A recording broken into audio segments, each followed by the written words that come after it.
Hello everyone, my name is Diksha and today I will start chapter number 1 of 8th class, okay, and that name is crop production.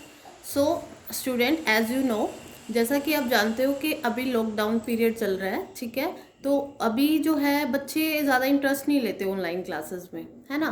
तो इसलिए जो pending work है like zoom classes पे लेते हैं तो वो चीज़ क्या रह जाती है, कुछ बच्चे कनेक्ट होते हैं, कुछ बच्चे कनेक्ट नहीं हो पाते। सो उनको देखते हुए जो है वो वीडियो मैं बना रही हूँ, ठीक है, ताकि उन बच्चों का भी क्या हो, उन बच्चों का थोड़ा सा भला हो उसके, ठीक है। तो स्टार्ट करते हैं फर्स्ट चैप्टर से, that is crop production, right. So देखिए क्रॉप प्रोडक्शन में क्या होता है कि जैसे हम क्रॉप्स को ग्रो करते हैं लाइक वीट है, राइस है, ठीक है, तो वो क्या है, हम उनको प्रोडक्शन करते हैं और उनको मैनेजमेंट अच्छे तरीके से करते हैं, okay. So let us start first to know about. So what are the main topics that we covered in this chapter? First is crop plants and crop seasons. It means कि किस type के crop plants that we grow, okay, and crop seasons means किस type के जो crops है हम वो grow करते हैं और कौन कौन से सीजन में करते हैं, राइट। जैसे कि समर है और विंटर है ना। तो कई बार हम क्या करते हैं, खरीफ क्रॉप्स जो है वो ग्रो करते हैं और कई बार हम क्या करते हैं, रबी क्रॉप्स हम ग्रो करते हैं। So there are two types of crops, right. Second point in basic practices of crop production, मतलब हम इसमें क्या करते हैं कि कुछ स्टेप बाय स्टेप एक प्रोसीजर होता है क्रॉप को प्रोडक्शन करने का। अब आप एक बात बताओ बेटा, अगर आपको पता ही नहीं है कि क्या क्रॉप किस तरीके से हम ग्रो कर सकते हैं, है ना, तो आपको उसके बारे में पता ही नहीं होता, तो उसके लिए इस चैप्टर में कुछ स्टेप्स है, कुछ प्रैक्टिसेस है, ओके। और स्टेप बाय स्टेप अगर आप उसको फॉलो करते हो तो दैट मीन्स आपकी क्रॉप जो है वो बहुत ईजली क्या होगी, ग्रो होगी, राइट। सो क्या है, preparation of soil. So there are 7 method to prepare the crop. आपके पास टोटल 7 मेथड होंगे जिससे कि आप क्रॉप को क्या कर सकते हो, ग्रो कर सकते हो। So first method is preparation of soil, यानी कि सबसे पहले देखो, सबसे पहले आप क्या करते हो बेटा कि सॉइल को क्या करते हो, चेक करते हो कि वो मॉइस्चराइज है नहीं है, फर्टाइल है नहीं है। सो यानी कि फर्स्ट आपका जो स्टेप होगा वो क्या होगा, प्रिपरेशन ऑफ सॉइल। सेकंड क्या होगा, सॉइंग ऑफ सीड, मतलब जो भी आप सीड ग्रो करते हो कि आप उसकी क्वालिटी चेक करते हो कि वो गुड क्वालिटी है या नहीं है, ओके। सो सीड को चेक करने के लिए भी अलग अलग मेथड बताए गए हैं इस चैप्टर में, so we will discuss further. Next है application of manures and fertilisers, मतलब कि आप मैन्योर और फर्टिलाइजर मतलब खाद वगैरह जो डालते हैं ना, है ना, सबको पता है। तो क्या है कि आप उसके अंदर मैन्योर और फर्टिलाइजर, फर्टिलाइजर मतलब क्या, जो ये केमिकल्स जो दवाइयाँ वगैरह जैसे कि ये पोटाशियम वगैरह है, ठीक है, सोडियम है और फॉस्फोरस है, ये सब चीज़ें आप ऐड करते हो केमिकली, ओके। सो ये भी क्या है, बहुत ज़्यादा इम्पॉर्टेंट है, किसके लिए, क्रॉप्स के लिए, ओके। नेक्स्ट है इरिगेशन। नेक्स्ट स्टेप क्या होना चाहिए, जैसे आपने सॉइल को जर्मिनेट किया, ओके, और उसके बाद मैन्योर फर्टिलाइजर ऐड की, next step is to irrigate the crops, मतलब इरिगेशन मीन्स सिंचाई, यानी कि आप उनको पानी दे रहे हो, है ना, वाटर दे रहे हो। That next is weeding. Weeding क्या होता है, देखो वीडिंग का मतलब है बेटा कि कोई भी, मान लीजिए आपके पास एक वीट की क्रॉप है और उसके साथ साथ है ना कुछ अलग अलग टाइप की क्रॉप जो है वो जर्मिनेट हो रही है, मतलब अलग अलग टाइप के आप कह सकते हो झाड़ फूस, ठीक है। तो आप उनको क्या करते हो, उनको रिमूव करना चाहते हो उस प्लेस से, राइट। तो आप क्या करते हो, वीडिंग प्रोसेस, है ना। वीडिंग का मतलब जो अलग अलग टाइप के जो प्लांट ग्रो कर रखे किए हुए हैं जिसकी आपको नीड नहीं है, ज़रूरत नहीं है, so that means you have to remove that plants, okay, and that process is called weeding. तो इस प्रोसेस को हम बोलते हैं वीडिंग। नेक्स्ट है हार्वेस्टिंग एंड स्टोरेज। हार्वेस्टिंग मतलब क्या, मान लीजिए आपकी क्रॉप जो है वो अच्छे से ग्रो कर रही है ना, तो आप क्या करोगे, कटिंग की प्रोसेस स्टार्ट करोगे, है ना, हार्वेस्टिंग की प्रोसेस स्टार्ट करोगे। हार्वेस्टिंग मीन्स कटाई, ठीक है। तो हार्वेस्ट करते हो तो किस चीज़ का यूज़ करते हो, थ्रेशिंग का, कंबाइनर का, है ना, इन चीज़ों का यूज़ करके आप क्या करते हो, हार्वेस्टिंग। और नेक्स्ट प्रोसेस क्या होगी, आपने मान लीजिए किसी भी जो आपके पास क्रॉप है उसको आपने कट कर लिया, मतलब हार्वेस्ट कर लिया, उसके बाद आप क्या करते हो, स्टोरेज, है ना, तो आप उसको स्टोर करोगे। So these are the 7 processes that you have to follow to grow the crops, okay. So start from the chapter. All living organisms need food to survive. आपको पता है जितने भी लिविंग ऑर्गेनिज्म होते हैं उनको जीने के लिए किस चीज़ की ज़रूरत है? फूड की। नेक्स्ट है food is obtained from plants and animals. आपको पता है फूड जो है, मेनली जो फूड है वो आपको कहाँ से मिलता है? प्लांट से और एनिमल से। ठीक है, प्लांट से आपको पता ही है, अलग अलग तरह के फ्रूट्स है, वेजिटेबल्स है, और एनिमल से जैसे मिल्क प्रोडक्ट है ना, और चिकन है, ठीक है, मीट है, तो ये सब कहाँ से मिल रहे हैं आपको? ये सब आपको प्लांट्स और एनिमल से मिल रहे हैं, राइट। सो प्लांट्स सबसे सबसे ज़्यादा, है ना, प्लांट से सबसे ज़्यादा मिलते हैं आपको ये चीज़ें। So the branch of science that deals with the growing plants and raised live stock for human use is called agriculture. So this is the most important definition. So what do you mean by agriculture, है ना, क्योंकि ये basic chapter जो है वो agriculture से related है। सो agriculture की डेफिनेशन क्या होगी? That is the branch of science. आपको सबको पता है साइंस की ब्रांच है ये, है ना, और जिसमें क्या है? Growing plants and raising live stock, जिसके अंदर प्लांट्स ग्रो करते हैं और ह्यूमन के जो लाइव स्टॉक है ना, जो भी लाइफ स्टाइल की जीने की चीज़ें हैं, मान लीजिए वो सारी आपको प्लांट से मिल रही है। जैसे वुड है, वो भी किससे मिल रही है आपको? प्लांट से मिल रही है ना। तो ये सारी चीज़ें जो है वो क्या है? जैसे ग्रोइंग प्लांट्स है जो ह्यूमन यूज के लिए क्या है? यूजफुल है। सो इस कंप्लीट प्रोसेस को हम क्या कहते हैं? That is called the agriculture. ठीक है, एग्रीकल्चर को हिंदी में बोलते हैं खेती बाड़ी। ठीक है, सो नेक्स्ट है cultivation of crops and rearing of animals have undergone tremendous advancement during the last century. Increasing human population has been a contributing factor. आप सबको पता है कि ह्यूमन पॉपुलेशन जैसे जैसे बढ़ रही है उसके अकॉर्डिंग ये एक क्या है? कंट्रीब्यूटिंग फैक्टर है ना। तो in order to provide food for the increasing population, regular production, proper management and distribution of food is necessary. It means कि जैसे जैसे इंक्रीजिंग पॉपुलेशन मतलब जनसंख्या बढ़ रही है, उसके अकॉर्डिंग फूड की डिमांड भी बढ़ती है, और फूड की डिमांड अगर बढ़ेगी तो दैट मीन्स हमें जो प्रोडक्शन है क्रॉप्स की वो भी हमें इंक्रीज करनी होगी, है ना। यानी कि जो हम फसलें उगा रहे हैं, क्रॉप्स उगा रहे हैं, तो उसकी प्रोडक्शन हमें क्या करनी पड़ेगी? ज़्यादा करनी पड़ेगी। ठीक है, and distribution of food is necessary, और फूड का डिस्ट्रीब्यूशन भी क्या होगा? ज़्यादा अमाउंट में होगा, यानी कि ज़्यादा डिमांड बढ़ेगी। Okay, so next paragraph is crop plants and crop seasons. मतलब क्रॉप प्लांट्स किस टाइप के होते हैं और उनके सीजन्स, मतलब किस किस सीजन में हम कौन कौन सी क्रॉप्स को ग्रो करते हैं। देखिए, farmers grow plant in their field. Farmer जो होते हैं वो अपने फील्ड के अंदर, फील्ड का मतलब है यहाँ पे खेत, ठीक है, तो खेतों में क्या करते हैं? प्लांट्स को ग्रो करते हैं। Okay, and is called cultivated plants. और किस टाइप के फील्ड में करते हैं वो? कल्टीवेटेड। तो कल्टीवेटेड फील्ड, और कल्टीवेटेड फील्ड में किस टाइप के प्लांट होंगे? Cultivated plant, as these are grown on cultivated in fields and looked after by humans. Okay, and this is in contrast to wild plants which grow in nature unattended by humans. मतलब ये अगर हम बात करें wild plants की, ठीक है, तो जो वाइल्ड प्लांट्स होते हैं तो वो क्या होते हैं? नेचुरल है, नेचुरली ग्रो करते हैं, है ना, जिसकी हमें ज़रूरत नहीं होती वो भी क्या करते हैं? ग्रो करते हैं। तो ये अनअटेंडेड है ह्यूमंस के थ्रू, मतलब उनको ह्यूमंस ग्रो नहीं करता है, वो क्या है? नेचुरली ग्रो करते हैं। तो ये जो फार्मर्स ग्रो करता है that is called the agriculture, है ना। जो एग्रीकल्चर क्या है? अभी हमने पढ़ा खेती बाड़ी, लेकिन क्या है कि इसके अंदर क्या है? जब कल्टीवेटेड प्लांट को ग्रो किया जाता है तो वो एक कल्टीवेटेड फील्ड के अंदर ही किया जाता है, उसमें जो फार्मर है वो बहुत हार्ड वर्क करता है, देन वो एक क्रॉप को ग्रो करता है। नेक्स्ट है the product which is obtain from A crop is called produce. यानी कि एक ऐसा प्रोडक्ट जो कि हमें क्रॉप से मिलता है। अब मान लीजिए हमने क्रॉप को ग्रो किया, काफ़ी टाइम लग गया, 4 to 5 मंथ्स लगे, तो उसके बाद हमें प्रोडक्ट में क्या मिला? प्रोडक्ट में हमें व्हीट मिली, गेहूं मिली, है ना, जिसको हम क्या करते हैं? ईट करते हैं, जिससे हमें कार्बोहाइड्रेट मिलता है। सो दैट मीन्स वो क्या मिला हमें लास्ट में? वो हमें प्रोड्यूस मिला, ठीक है। तो प्रोडक्ट ऐसा मिला, और जिस क्रॉप से मिलता है उसको हम क्या बोलते हैं? प्रोड्यूस।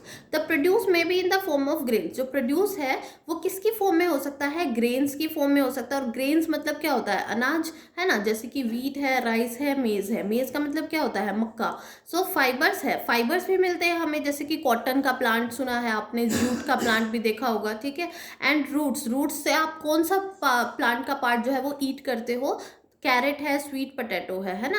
स्वीट पोटैटो का मतलब क्या होता है? शकरकंद, ठीक है, और कैरेट वगैरह भी, ठीक है। तो ये सारे हम कौन सा पार्ट हम प्लांट का ईट करते हैं? रूट पार्ट, है ना। उसके बाद है स्टेम। स्टेम का कौन सा पार्ट हम ईट करते हैं? जैसे कि पोटैटो है, जिंजर है। सो ये क्या है? ये सारे के सारे हमारे क्रॉप्स है। ओके, हाँ जी, तो नेक्स्ट देखिए, crop plants can be classified in 2 ways. तो क्रॉप प्लांट जो है वो 2 तरीकों में, यानी कि 2 वेज में क्लासिफाई की गई है। ओके, सो फर्स्ट है on the basis of the products obtained, यानी कि प्रोडक्ट्स जो हमें ऑब्टेन्ड होते हैं उसके बेसिस पर, और सेकंड है on the basis off season in which they grow. और दूसरा क्या है बेटा कि जो जिस सीजन में वो ग्रो करते हैं, इट मीन्स वो विंटर में यानी कि सर्दियों में ग्रो करते हैं, या फिर समर मीन्स गर्मियों में वो ग्रो करते हैं। So as you can see, जैसे कि ये बार्ले है, वीट है, पी है, मस्टर्ड है। बार्ले का मतलब तो सबको पता है, ठीक है, बाजरा। वीट है गेहूं, पी है मटर, और मस्टर्ड है सरसों। तो ये आप देख सकते हो बेटा कि ये प्रोडक्शन है, और साथ ही साथ ये सीजन्स पे भी डिपेंड करता है कि हम विंटर में ग्रो कर रहे हैं या फिर समर में ग्रो कर रहे हैं। So crop plants on the basis of the products obtained. So crop plant जो होती है वो प्रोडक्ट के बेसिस पे किन किन टाइप में हमें ऑब्टेन्ड होती है, मतलब हम किस टाइप पे हम उसको ईट करते हैं। जैसे कि सीरियल और ग्रेन क्रॉप्स, जो सीरियल वगैरह है या ग्रेन है, अनाज वगैरह है, तो वो हमें किस टाइप में मिलता है। देखो ये प्रोडक्ट्स है, प्रोडक्ट की फॉर्म में। सो फर्स्ट है राइस, व्हीट, मेज, बार्ले, ओट। ये सारे के सारे ये क्या है, ग्रेन्स है ना, अनाज है, ठीक है। तो फर्स्ट प्रायोरिटी हम किसको ईट करते हैं, ग्रेन्स को। सेकंड है पल्स, पल्स का मतलब दाल वगैरह है ना, या फिर इनको हम लेग्यूम क्रॉप भी बोलते हैं। क्या बोलते हैं, लेग्यूम क्रॉप। तो ये जो है बेटा ये मेनली किस टाइप की होती है, जैसे कि ग्रैम है, चना है, पी है, बीन है। बीन माने क्या, बीन माने आप राजमा बोल सकते हो, ठीक है। पी माने मटर, ठीक है ना। तो ये सारे के सारे क्या है, लेग्यूम क्रॉप्स है। नेक्स्ट है ऑयल सीड क्रॉप। अब अगर आपसे पूछ ले so what are the oil seed crops, so examples आप क्या लिखोगे, जैसे कि मस्टर्ड है।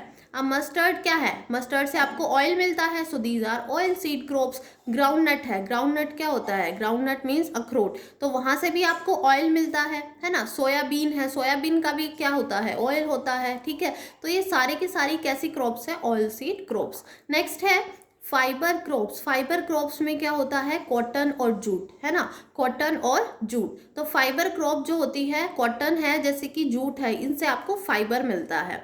फाइबर का मतलब अगर आप पूछोगे तो फाइबर मीन्स होता है रेशा, ठीक है। उसके बाद है रूट क्रॉप्स। रूट क्रॉप्स में क्या क्या होता है, स्वीट पोटैटो, शकरकंदी और कैरेट, गाजर। तो ये क्या है, रूट की क्रॉप्स है जिसको आप ईट करते हो, खाते हो, है ना। तो नेक्स्ट है ट्यूबर क्रॉप्स। ट्यूबर क्रॉप्स में आपको क्या मिलता है, पोटैटो और टैपियोका, ठीक है। सो इसमें क्या है, सो टैपियोका मीन्स आप कह सकते हो साबूदाना, इसको हम कसावा भी बोलते हैं, ठीक है। तो साबूदाना तो सबने सुना ही होगा। So these are the tuber crops. Next है crop plants on the basis of the season in which they grow.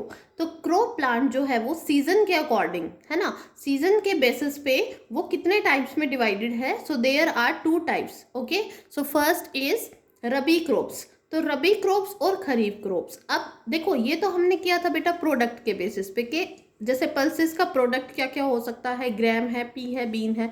लेकिन अगर हम बात करते हैं on the basis off season, मतलब सीजन्स के अकॉर्डिंग, तो रबी और खरीफ। अब हमें पता करना है कि रबी जो है वो किस सीजन में ग्रो की जाती है और कब हार्वेस्ट की जाती है। इसी तरह से खरीफ क्रॉप्स कब ग्रो करते हैं और कब हार्वेस्ट करते हैं। अब देखिए जो रबी क्रॉप्स है, these are grown in winter season, मतलब ये विंटर मतलब ठंड में, है ना। तो विंटर सीजन में इसको हम ग्रो करते हैं, जैसे कि अक्टूबर नवंबर, ठीक है। अक्टूबर और नवंबर में क्या होने लग जाती है बेटा, ठंड होने लग जाती है, यानी कि विंटर सीजन जो है वो स्टार्ट हो जाता है। तो हम अक्टूबर और नवंबर में इसको क्या करते हैं, ग्रो करते हैं। और अब बात आती है हार्वेस्टिंग, क्योंकि हमें पता तो होना चाहिए ना कि हार्वेस्ट कब करनी है। तो हार्वेस्ट यानी कि काटनी कब है, तो कटाई के लिए हम कौन सा जो है मंथ लेते हैं, मार्च या अप्रैल का। अब मैं आपसे पूछूं, अगर वीट क्रॉप्स, देखो वीट जो होता है गेहूं, है ना, तो वीट जो है अब अप्रैल के टाइम पे क्या कर रही है, उसको हार्वेस्ट किया जा रहा है, ठीक है। लेकिन उसको ग्रो कब करते हैं, वो in the month of October और नवंबर। So these are winter season crops. अब आपको पता है जब भी कोई क्रॉप ग्रो करते हैं तो वही सीजन होता है ग्रो करने का। सो ग्रोइंग सीजन क्या हो गया इसका, winter season. So these are winter season crops, okay. अगर बात करते हैं एग्जाम्पल्स की, तो रबी क्रॉप्स आप हमेशा याद रखोगे, वीट, ग्राम, पी, पोटैटो, है ना। तो ये सारी की सारी, जैसे बार्ले, मस्टर्ड, ये सारे के सारे जितने भी क्रॉप्स है बेटा वो सारी कैसी क्रॉप्स है, रबी क्रॉप्स, ओके। नेक्स्ट है खरीफ। अब खरीफ की बात करते हैं तो these are grown in the beginning of rainy season. अब आपको पता है जो खरीफ की क्रॉप होती है, जैसे कि क्या, जैसे कि राइस है ना। तो राइस जो है वो बिगनिंग ऑफ रेनी सीजन, मतलब जब बारिश का टाइम होता है ना, तो उस टाइम पे हम इसको ग्रो करते हैं। और हार्वेस्ट कब करते हैं, सितंबर और अक्टूबर में, ठीक है। So these are summer season crops, क्योंकि अब देखो ये जो है वो समर के टाइम पे ग्रो की जा रही है ना, मतलब रेनी सीजन क्या होता है, समर का ही टाइम होता है। So these are the kharif crops. Okay, so example क्या होंगे, rice, maize, groundnut, soybean, cotton, jowar, pulses. मतलब कि राइस को आप पैडी भी बोल सकते हो, ठीक है, पैडी क्रॉप्स भी बोल सकते हो। मेज है, मक्का है, ग्राउंडनट है, अखरोट है। उसके बाद है सोयाबीन सबको पता है, कॉटन है, जवार है, पल्स है, दाल वगैरह, ठीक है। तो ये सारी की सारी जो है बेटा वो खरीफ क्रॉप्स है। तो आप देखो इमेज आपको दिख रही होगी, राइस क्रॉप इस टाइप की होती है, मेज मक्का है ना, आपने खाया भी होगा। उसके बाद है कॉटन की का जो प्लांट होता है देखा होगा आपने। और उसके बाद है सोयाबीन, ठीक है। तो ये सारी की सारी किस टाइप की है, ये सारी है खरीफ क्रॉप्स। ओके, तो उसके बाद है हमारा next page, that is basic practices of crop production. अब देखिए हमने अभी तक क्या किया है, खरीफ किस टाइप की होती है और रबी किस टाइप की होती है ना, उसके एग्जाम्पल किए हैं। और हमने क्या किया है, on the basis of product and seasons, है ना, और एग्रीकल्चर की डेफिनेशन कर चुके हैं हम। So now next topic is basic practices of crop production. इसके बारे में हमने स्टार्टिंग में डिस्कस किया था बेटा कि बेसिक प्रैक्टिसेस क्या होनी चाहिए कि किसी भी क्रॉप को अगर हम प्रोडक्शन करते हैं, दैट मीन्स हम किसी भी क्रॉप को ग्रो करते हैं, तो उसके लिए हमारे प्रॉपर स्टेप्स क्या होनी चाहिए। देखिए तो जो एग्रीकल्चरल प्रैक्टिसेस है उसको हमने डिफाइन किया था वेरियस एक्टिविटीज के according, okay, which is a farmer performs to produce a good crop. तो गुड क्रॉप लेने के लिए, हमें ग्रो करने के लिए हमें क्या क्या स्टेप्स फॉलो करने होते हैं। सो फर्स्ट देखिए, प्रिपरेशन ऑफ सॉइल। सबसे पहले हमें मिट्टी, है ना, मिट्टी की प्रिपरेशन करनी बहुत ज़्यादा ज़रूरी है। अगर हमारे पास मिट्टी कैसी होगी, सूखी हुई होगी, ड्राई होगी, तो हमारी क्रॉप जो है वो अच्छे से ग्रो नहीं कर पाएगी। So first step to grow the crops is preparation of soil. Second is sowing of seed. अब आपकी सॉइल जो है वो काफ़ी ज़्यादा फर्टाइल हो चुकी है, फर्टाइल का मतलब उपजाऊ, ठीक है। तो आप सेकेंड स्टेप क्या फॉलो करोगे, आपको सोइंग ऑफ सीड, मतलब सीड को जर्मिनेट करना है ना। सीड को आप मिट्टी के अंदर क्या करोगे, सोइंग करोगे, ठीक है। उसके बाद थर्ड है application of manures and fertiliser. Third step क्या होगा कि आप मैन्योर और फर्टिलाइजर, है ना, उसके अंदर कैसे अप्लाई करते हो। मैन्योर आपको अप्लाई करना है और फर्टिलाइजर, मैन्योर मतलब जैसे कि ये जो आप बोलते हो खाद वगैरह, और फर्टिलाइजर जो केमिकल से मिलके बनते हैं, ठीक है। और मैन्योर जो होते हैं वो किससे, डेड और डिकेइंग प्लांट जो वेस्ट होता है या फिर किचन वेस्ट होता है, पील्स ऑफ फ्रूट्स, वेजिटेबल्स, इन सब से आप क्या बनाते हो, मैन्योर। या फिर काउ डंग हो गया, ठीक है, ये सबसे क्या है, ये नेचुरल है, ऑर्गेनिक मैन्योर है, ठीक है। उसके बाद है इरिगेशन। अब आपने मैन्योर फर्टिलाइजर अप्लाई किए और देन उसके बाद आप क्या करोगे, आप क्या सोचोगे कि नहीं अब तो पानी भी तो देना जरूरी है ना, तो इसलिए आप क्या करोगे, इरिगेशन करोगे, है ना। इरिगेशन का मतलब क्या होता है, सिंचाई, और to give the water to the plants. Next है वीडिंग। वीडिंग का मतलब होता है रिमूवल ऑफ वीड्स। अब मैंने बताया था कि काफ़ी अलग अलग टाइप के प्लांट जो है वो जर्मिनेट कर जाते हैं, प्लांट जो है वो ग्रो करते हैं, है ना। तो जो मेन आपकी जो प्लांट है, मान लो आपने वीट या फिर राइस के जो प्लांट है वो ग्रो किया है एक फील्ड के अंदर, कल्टिवेटेड फील्ड के अंदर, तो वहाँ पे कुछ अलग अलग टाइप के जो झाड़ फूस है वो भी क्या हो रहे हैं, ग्रो हो रहे हैं। तो आप उसको क्या करोगे, उखाड़ फेंकोगे, है ना। तो वही चीज़ है कि आप उसको वीड को रिमूव करते हो। नेक्स्ट है हार्वेस्टिंग। हार्वेस्टिंग में आप क्या करोगे, हार्वेस्टिंग में आप जब आपकी क्रॉप बनके तैयार हो जाएगी तो आप क्या करते हो, कटिंग, है ना, यानी कि हार्वेस्टिंग करोगे। और नेक्स्ट क्या होगी आपकी स्टोरेज, फिर आप उसको स्टोर भी तो करोगे ना। जैसे वीट है, वीट को आपको स्टोर जैसे टैंक्स वगैरह में डालते हो, जूट की जो ये बोरी वगैरह आती है उसके अंदर क्या करते हो, स्टोर करने का काम करते हो, ठीक है।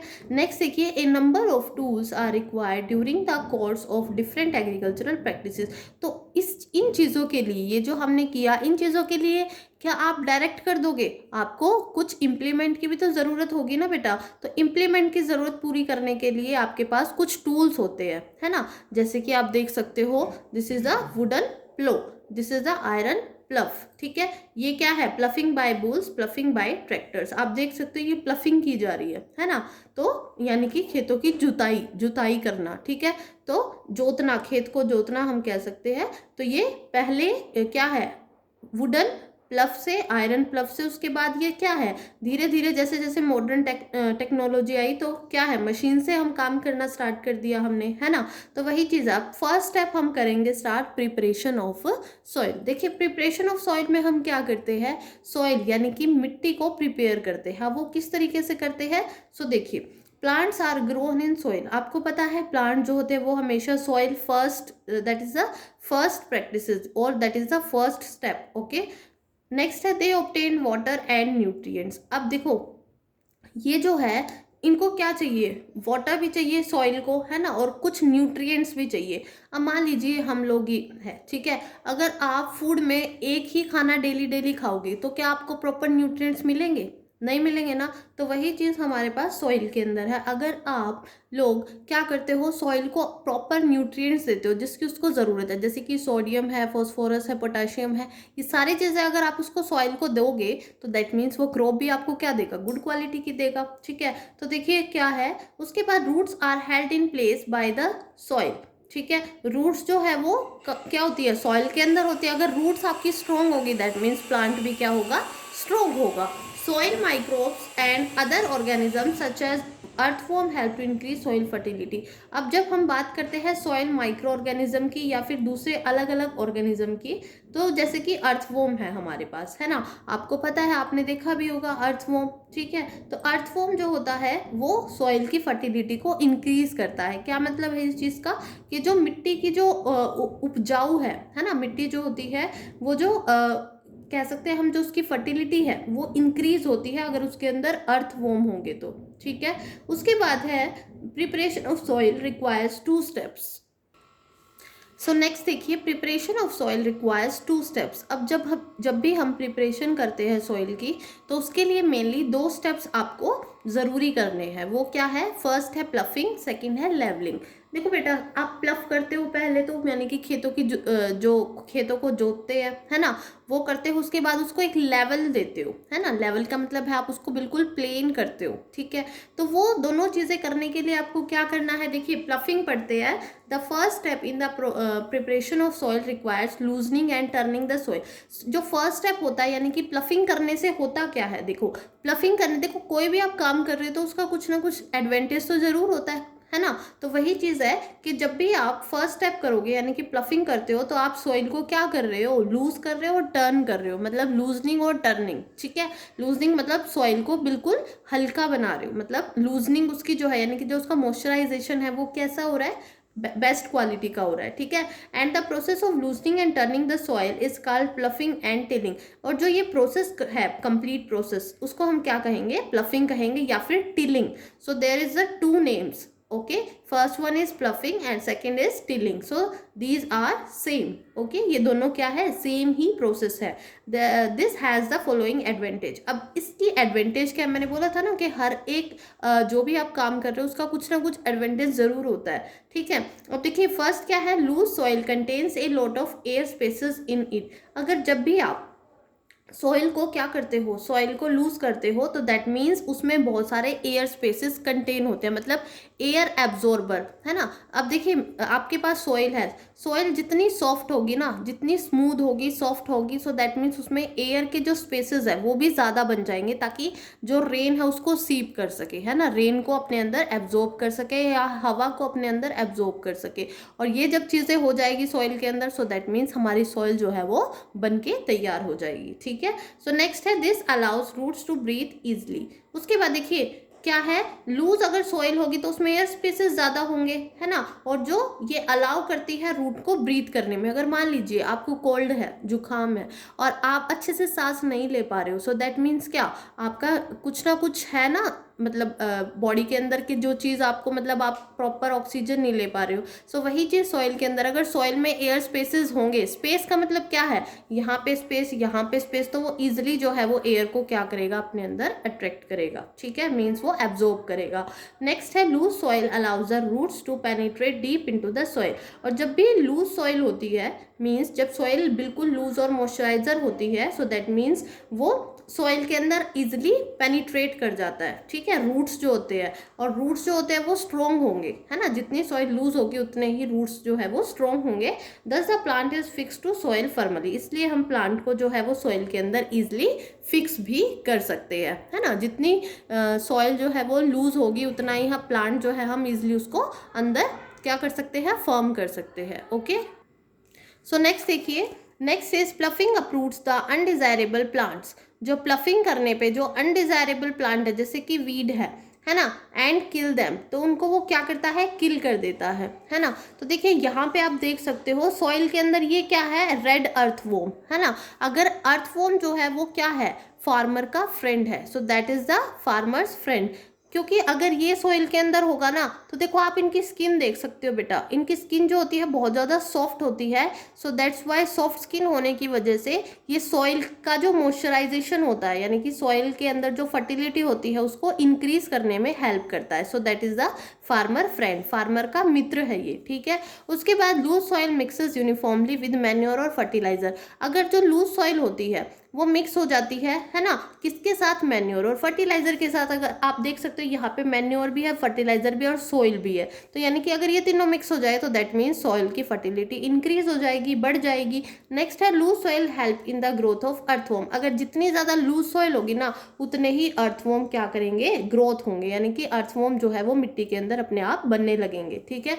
उसके बाद है earthworm help to turn and loosen the soil. Earthworm क्या करते हैं, इसको लूज करने का काम करते हैं, किसको, सॉइल को, मिट्टी को, और फिर टर्न करते हैं, ठीक है। उसके बाद earthworm and microbes help in adding humus. जो अर्थवॉर्म होते हैं और जो माइक्रोब्स होते हैं वो हेल्प करते हैं ह्यूमस को ऐड करने में। अब ये ह्यूमस क्या है, ह्यूमस जो होता है वो डेड ऑर्गेनिक मैटर से बनता है। मान लीजिए जब ये डेड हो जाते हैं, है ना, इवन ये बारिश के मौसम में निकलते हैं, आपने देखा होगा रेनी सीजन में ब्लैक ब्लैक कलर के मिट्टी के ऊपर कितने सारे आ जाते हैं ना, और फिर वो मर जाते हैं, तो उसके बाद फिर से वो वापस क्या हो जाते हैं, सॉइल के अंदर बरीड हो जाते हैं, दब जाते हैं, है ना, और फिर वो सॉइल को मॉइस्चराइज करते हैं, इट मीन्स वो फर्टाइल करते हैं। सो ये एक प्रोसेस रहती है इनकी, और ये सॉइल के लिए क्या है, ये गुड फ्रेंड है, ठीक है। उसके बाद इसीलिए इसको क्या कहा जाता है, फ्रेंड्स ऑफ फार्मर।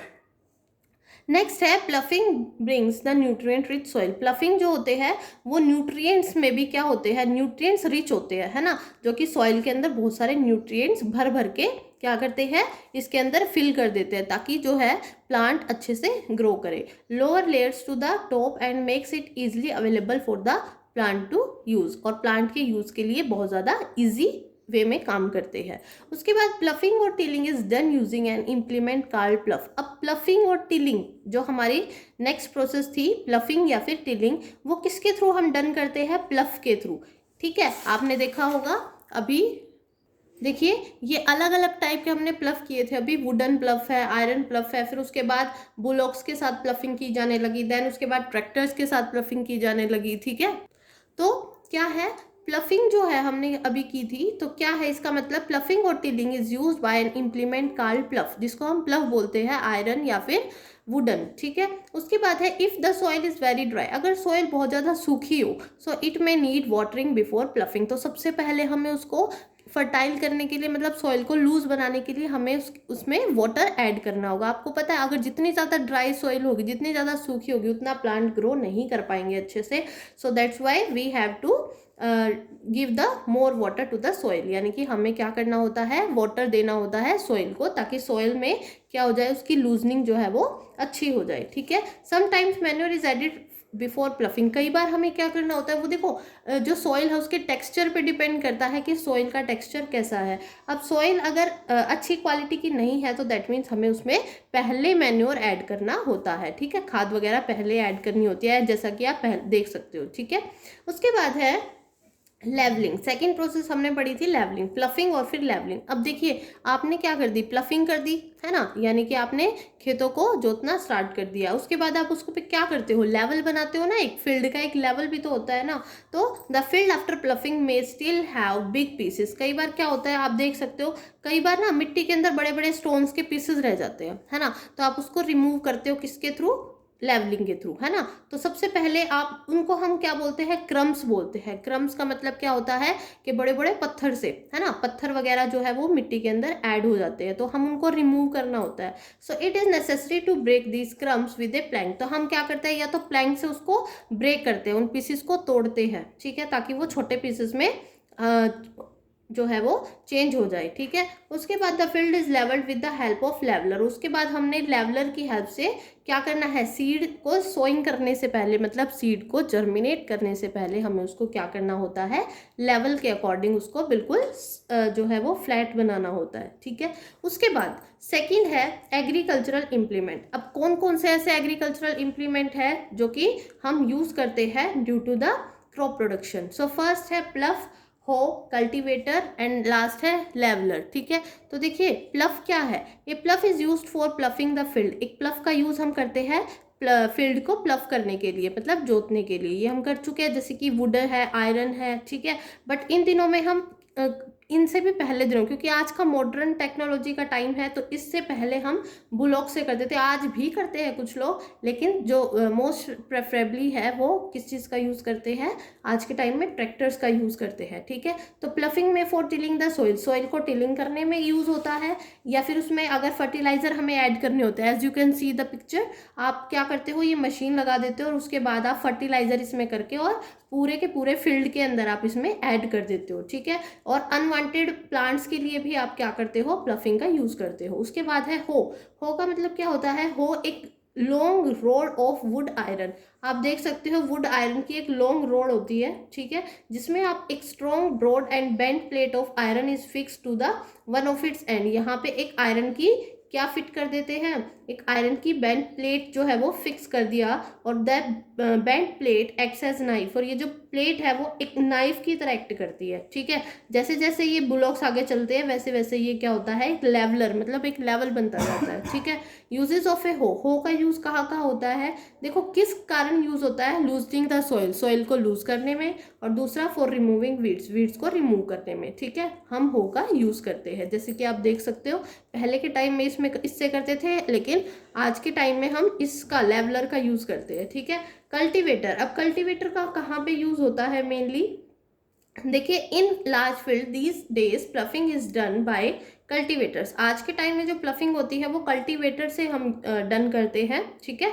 कल्टीवेटर आप देख सकते हो ट्रैक्टर के पीछे इस तरह से कल्टीवेट किया जाता है पूरे फील्ड को। उसके बाद driven by the tractors, using tractor saves labour and time. अगर हम ट्रैक्टर का यूज़ करते हैं तो देखो हमारी लेबर का टाइम भी बचता है ना, हमारी मेहनत भी बचती है और हमारा टाइम भी बचता है, ठीक है। तो इसलिए हम क्या करते हैं, ट्रैक्टर्स वगैरह का यूज़ करते हैं। हाँ जी, तो आप लोग एक बार कमेंट ज़रूर करना यूट्यूब पे, ठीक है, कि आपको मेरी क्लास कैसी लगी, और प्लीज़ लाइक सब्सक्राइब शेयर। अगर मैं देखो जो मेहनत करता है उसको तो वो चीज़ मिलनी चाहिए, ठीक है। तो लाइक सब्सक्राइब और शेयर माय चैनल, ओके। सो आपको जो है वो 6 to 10 तक की साइंस की हर एक चैप्टर की वीडियो जो है वो इसी तरीके से मिलेगी, ठीक है। सो जैसे जो टीचर है वो स्कूल में पढ़ाता है, तो वैसे ही उसी तरीके से Hindi to English translation complete chapter, ठीक है, कंप्लीट चैप्टर जो है आपको वो यूट्यूब पे अवेलेबल हो जाएगा। आपको जस्ट क्या करना है, शेयर करना है, लाइक करना है और सब्सक्राइब करना है, ठीक है, करेंगे ना आप लोग। तो इसी तरीके से जो है वो पढ़ते रहिए और stay safe, stay healthy, okay, और घर पे ही रहिए। सो लास्ट हमारा जो टॉपिक है वो है लेवलर, ठीक है। सो हमारा ये लास्ट टॉपिक है, देन उसके बाद नेक्स्ट वीडियो आ जाएगी कल या परसों तक, ठीक है। तो नेक्स्ट देखिए leveller. A leveller is a large piece of wooden. जो लेवलर होता है वो एक लार्ज पीस होता है वुडन का, ठीक है। अभी हमने देखा था ना कि वुडन का एक बहुत बड़ा पीस होता है जो कि लेवल बनाने में काम आता है। उसके बाद और आयरन प्लैंक, और आयरन प्लैंक भी देखा था हमने, वुडन प्लैंक भी देखा था ना इमेजेस पीछे। So it can also be driven by animals और ए ट्रैक्टर, यानी कि ये जो है वो एनिमल्स या फिर ट्रैक्टर के थ्रू इसको हम लेवल के रूप में यूज करते हैं, या तो फिर आगे ट्रैक्टर से ट्रैक्टर चलता रहता है और पीछे से वो जो लेवलर है वो फील्ड का लेवल जो है वो बनता रहता है। It is use for levelling the field before sowing the seeds. इसको हम यूज़ कब करते हैं, जब हम सीड को सो करते हैं, मतलब सीड को बोते हैं, बीज को बोते हैं, उससे पहले हम लेवलिंग करते हैं। अगर एक तरीके से बिल्कुल प्लेन लेवल होगा तो सीड को जर्मिनेट करने में भी हमें क्या मिलेगी, हेल्प मिलेगी, है ना। सो ये था हमारा first practice, that is the preparation of soil. So next जो हमारा स्टेप होगा वो होगा सोइंग ऑफ सीड, कि हम जो सीड है उसको कैसे सो करते हैं, कैसे बीज को बोते हैं। ओके, सो मैं एक बार फिर से रिपीट करूंगी, like, subscribe and share my channel. Okay, and thank you all.